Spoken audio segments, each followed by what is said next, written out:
ಬರ ಪರಿಹಾರ ಹಣದಲ್ಲಿ ಸಿಎಂ ತವರು ಜಿಲ್ಲೆ ಮೈಸೂರಿನಲ್ಲಿ ಅವ್ಯವಹಾರ ನಡೆದಿದೆ.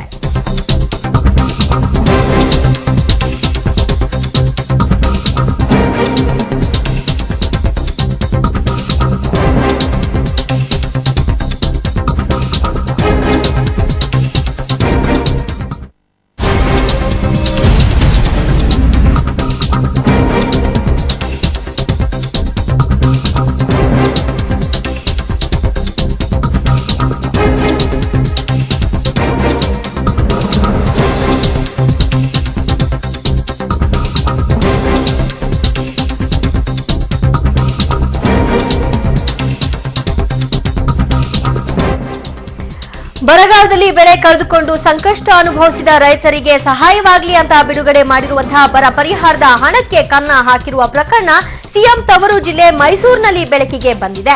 ಲೋಕೋಪಯೋಗಿ ಸಚಿವ ಡಾಕ್ಟರ್ ಎಚ್.ಸಿ. ಮಹದೇವಪ್ಪ ಪ್ರತಿನಿಧಿ ಸೋಟಿ ನರಸೀಪುರ ಕ್ಷೇತ್ರದ ಹಾಲಗುಡು ಗ್ರಾಮದಲ್ಲಿ ಈ ಪ್ರಕರಣ ನಡೆದಿದೆ.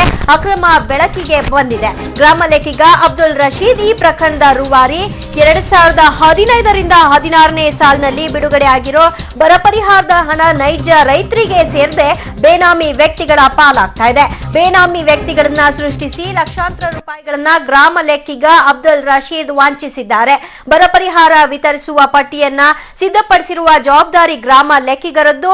ಬೆಳೆ ನಷ್ಟವಾಗಿರುವ ಜಮೀನು ಮಾಲೀಕರ ಮಾಹಿತಿ ಪಡೆದುಕೊಂಡು ಅವರ ಬ್ಯಾಂಕ್ ಖಾತೆಗೆ ಹಣ ಜಮಾ ಮಾಡುವ ಜವಾಬ್ದಾರಿಯನ್ನ ಹೊತ್ತಿದ್ದಾರೆ. ಆದ್ರೆ ಈ ಹಂತದಲ್ಲಿ ಅಬ್ದುಲ್ ರಶೀದ್ ಬೇನಾಮಿ ವ್ಯಕ್ತಿಗಳನ್ನ ಸೃಷ್ಟಿಸಿ ಆರ್ಟಿಜಿಎಸ್ ಮೂಲಕ ಹಣ ವಿತರಣೆ ಮಾಡಿ ರಾಜ್ಯ ನಿರೀಕ್ಷಕರು ಸಹ ಈ ಹಣವನ್ನ ಸ್ವಾಹ ಮಾಡಿರುವಂತಹ ವಿಚಾರ ಬೆಳಕಿಗೆ ಬಂದಿದೆ. ಆರ್ಟಿಸಿಯಲ್ಲಿ ಒಂದು ವಿಸ್ತೀರ್ಣವಿದ್ರೆ ಹೆಚ್ಚಿನ ವಿಸ್ತೀರ್ಣಕ್ಕೆ ಹಣ ಪಾವತಿ ಮಾಡಿರುವುದು ಬೆಳಕಿಗೆ ಬಂದಿದೆ.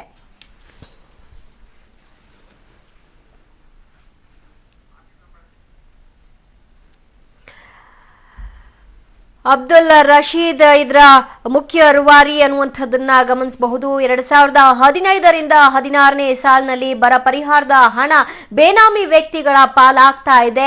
ರೈತರಿಗೆ ಸೇರ್ಬೇಕಾದ ಹಣವನ್ನ ಬೇರೆಯವರ ಒಂದು ಖಾತೆಗೆ ಬದಲಾಯಿಸ್ತಾ ಇರುವಂತದ್ದನ್ನ ನಾವಿಲ್ಲಿ ಗಮನಿಸಬಹುದಾಗಿದೆ. ಗ್ರಾಮ ಲೆಕ್ಕಿಗ ಅಬ್ದುಲ್ ರಶೀದ್ ನನ್ನ ಸಸ್ಪೆಂಡ್ ಮಾಡಲಾಗಿದೆ. ಅಮಾನತು ಆದೇಶವನ್ನ ಡಿಸಿ ರಂದೀಪ್ ಅವರು ಹೊರಡಿಸಿದ್ದಾರೆ. ಬರ ಪರಿಹಾರದ ಹಣದಲ್ಲಿ ಸಿಎಂ ತವರು ಜಿಲ್ಲೆಯಲ್ಲೇ ಅವ್ಯವಹಾರ ನಡೀತಾ ಇದೆ. ಅವ್ಯವಹಾರ ತಾಂಡವಾಡ್ತಾ ಇದೆ. ಭ್ರಷ್ಟರು ತುಂಬಿ ತುಳುಕ್ತಾ ಇದ್ದಾರೆ ಅನ್ನುವಂಥದ್ದನ್ನ ಇದು ಸಾಬೀತುಪಡಿಸುತ್ತೆ. ಬರ ಪರಿಹಾರ ವಿತರಿಸುವ ಪಟ್ಟಿಯನ್ನ ಸಿದ್ಧಪಡಿಸಿರುವ ಜವಾಬ್ದಾರಿ ಗ್ರಾಮ ಲೆಕ್ಕಿಗರದ್ದು.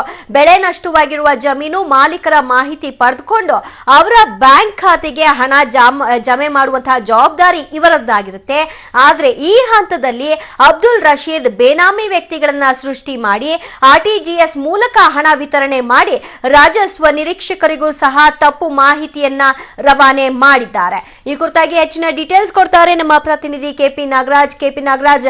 ರೈತರ ಅನ್ನಕ್ಕೂ ಕನ್ನ ಹಾಕುವಂತಹ ಕೆಟ್ಟ ಜನಗಳಿದ್ದಾರೆ ಅಂತ ಅಂದ್ರೆ ಅದರಲ್ಲೂ ಕೂಡ ಸಿಎಂ ತವರು ಜಿಲ್ಲೆಯಲ್ಲೇ ಇಂಥ ಒಂದು ಅವ್ಯವಹಾರ ತಾಂಡವಾಡ್ತಾ ಇದೆ ಅಂದ್ರೆ ಏನ್ ಹೇಳ್ಬೇಕು?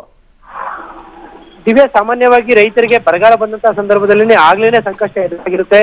ಇಂತಹ ಸಂದರ್ಭದಲ್ಲಿ ಸರ್ಕಾರಗಳು ತಡ ಮಾಡಿ ಆದರೂ ಬರ ಪರಿಹಾರದ ಹಣವನ್ನ ವಿತರಣೆ ಮಾಡ್ತಾ ಇರ್ತಾರೆ.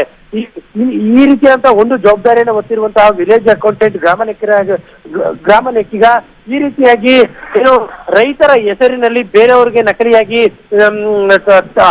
ಅಕೌಂಟ್ಗಳನ್ನ ಸೃಷ್ಟಿ ಮಾಡಿ ಆ ಮೂಲಕವಾಗಿ ಲಕ್ಷಾಂತರ ರೂಪಾಯಿ ಹಣವನ್ನ ಈಗಾಗಲೇ ಅವ್ಯವಹಾರ ಮಾಡಿರುವಂತಹ ಅಂಶಗಳು ಈಗ ಸ್ಪಷ್ಟವಾಗಿ ಬೆಳಕಿಗೆ ಬಂದಿದೆ. ಇದಕ್ಕೆ ಸಂಬಂಧಪಟ್ಟಂತಹ ಎಲ್ಲಾ ದಾಖಲಾತಿಗಳು ಕೂಡ ಇರುವಂತಹದ್ದು.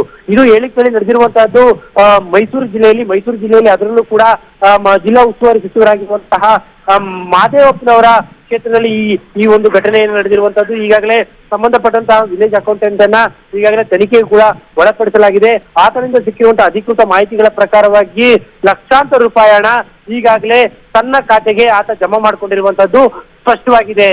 ದಿವ್ಯಾ, ಅಂದ್ರೆ ಸಂಪೂರ್ಣ ಬಂದಿರುವಂತಹ ಬರ ಪರಿಹಾರದ ಮೊತ್ತವನ್ನ ಇವರ ಒಂದು ಖಾತೆಗೆ ಜಮೆ ಮಾಡ್ಕೊಂಡಿದ್ದಾರ ಅಥವಾ ಅಲ್ಪ ಸ್ವಲ್ಪ ತೋರ್ಪಡಿಸ್ಲಿಕ್ಕಾದ್ರೂ ಬರ ಪರಿಹಾರದ ಹಣವನ್ನ ರೈತರಿಗೆ ತಲುಪಿಸುವ ಪ್ರಯತ್ನ ಆಗಿದ್ಯಾ ಕೆಪಿ ನಾಗರಾಜ್?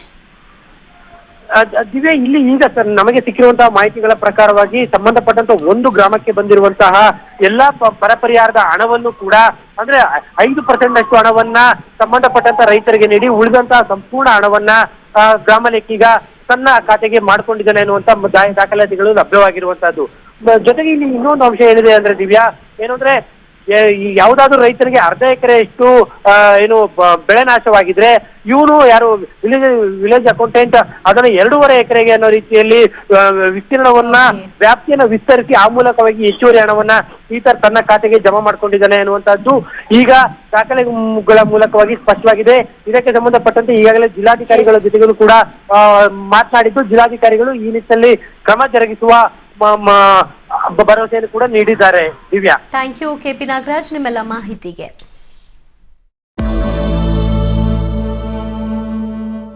ಇರಾನಿ ಅವರು ಈ ಮೇಟಿ ಅವರ ಕೇಸ್ನಲ್ಲಿ ಮೇಟಿ ಅವರನ್ನ ಭೇಟಿ ಮಾಡಿ ಸುಭಾಷ್ ಅವ್ರ ಜೊತೆಗೆ ಸಂಧಾನ ಮಾಡ್ಕೊಳ್ಳಿ ಅನ್ನುವಂತ ಮಾತುಕತೆ ನಡೆಸಿದ್ರು ಅನ್ನುವಂತ ವಿಚಾರಕ್ಕೆ ಸಂಬಂಧಪಟ್ಟಂತೆ ಮಾಜಿ ಮಂತ್ರಿಗಳಾದಂತಹ ಮುರುಗೇಶ್ ನಿರಾಣಿ ಪಬ್ಲಿಕ್ ಟಿವಿ ಜೊತೆ ಮಾತನಾಡಿದ್ರು. ಅವ್ರು ಏನ್ ಹೇಳಿದ್ರು ಅನ್ನೋದನ್ನ ಕೇಳಿಸ್ಕೊಳ್ಳೋಣ ಬನ್ನಿ. ಒಂದು ಬ್ರೇಕಿಂಗ್ ನ್ಯೂಸ್ ಬರ್ತಾ ಇದೆ ಅಂತ ನೋಡೋಣ ಬನ್ನಿ.